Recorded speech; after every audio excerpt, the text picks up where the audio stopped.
Hey family, this is Hermond Palmer. UrbanMusic TV has teamed up with the hottest new author, Monda Webb, giving you an opportunity to register to win a free copy of 7:33 a.m. packed with its own CD, autographed copy, and a t-shirt. This is a story about brothers and sisters, how they relate to each other, what goes on behind closed doors, the lies they tell, and everything. I'm telling you, you won't be disappointed. So register to win and make sure you buy a copy for yourself, for your mama, for your sister, for a friend. Anybody who loves reading, who likes steamy scenes, they're going to want this book. Act fast.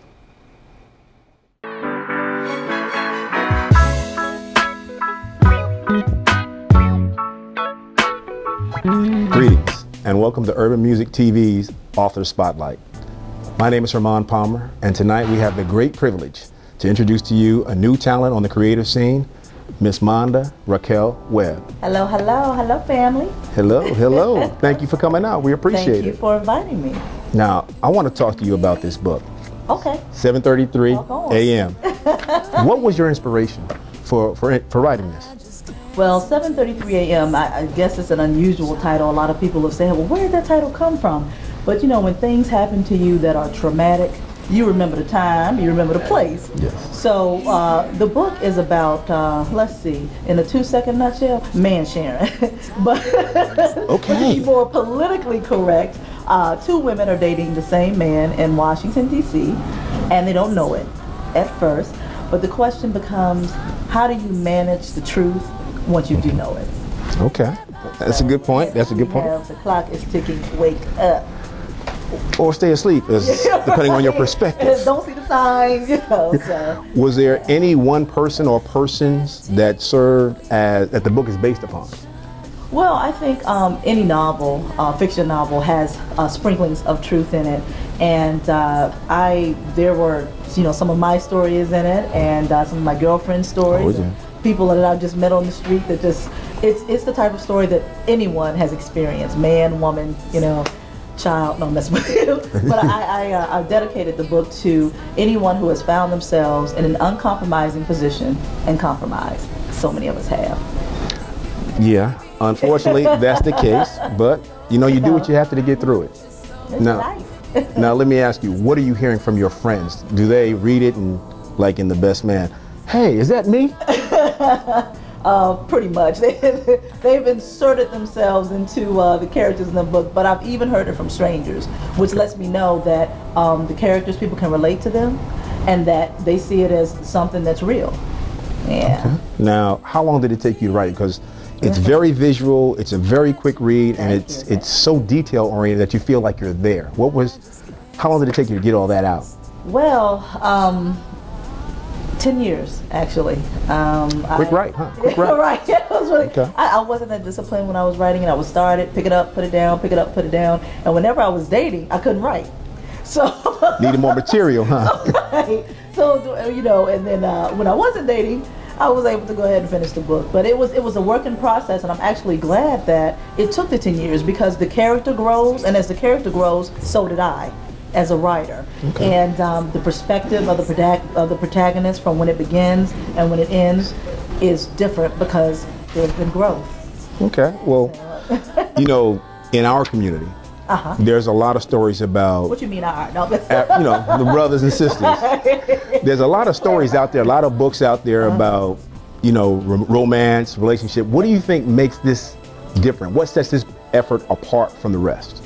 Well, a couple of things. First of all, if I could see this here in my butt. This particular novel has a soundtrack CD, or book track. Imagine that. A companion CD. And a lot of people think, oh, you know, that's just you reading on CD. No. A friend of mine, his name would be Hermond Palmer. That would be me.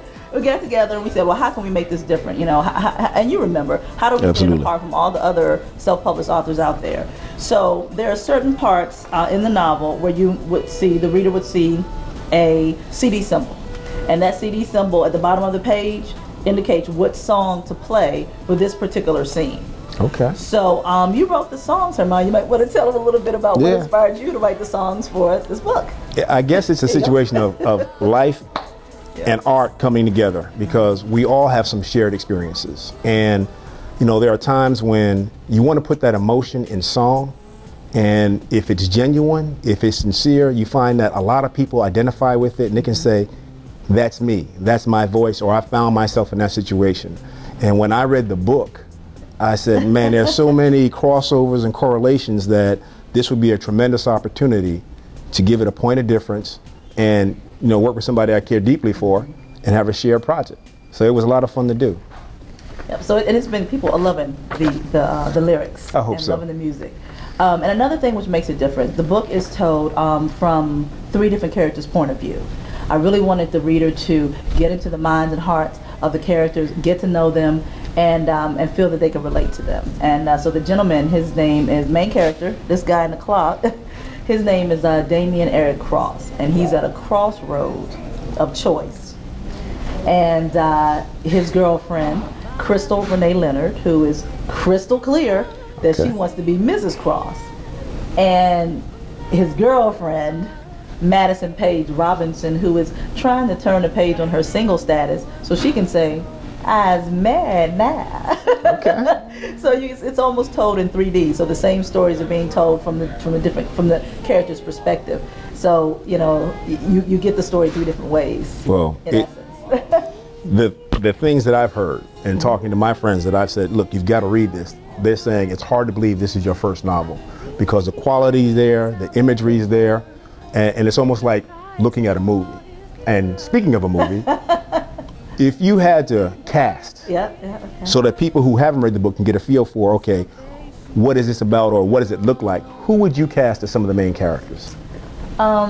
Let's see, they're in their late 20s, early 30s, but as the male, Terrence Howard, definitely. Lucky devil. And as one of the female characters, Sanaa Lathan, that would be this one.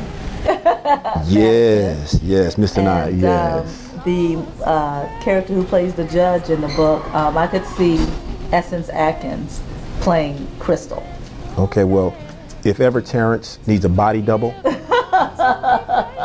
I'll that's what's up. Gladly play that role. That's what's up.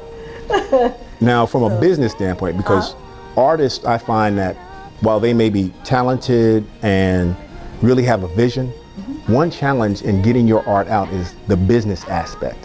What were some of the key lessons you learned about bringing this project full circle and getting it out to the public? It takes more than just sheer will. You know, I think number one, you really need to have some people who care about you in your corner. And I've got that core group that have encouraged me and uplifted me and helped given me their expertise. I mean, because the creative process is one thing, but the proof that's in the pudding is sales. You know, selling this thing. And so thank you, Hermond. Anytime. For helping me with that. But you know, having a business plan and some focus and vision and just and taking it in sections. You know, 6 months, a year, year and a half, 2 years. This is what I want to be and where I want to go. Setting milestones and metrics for success.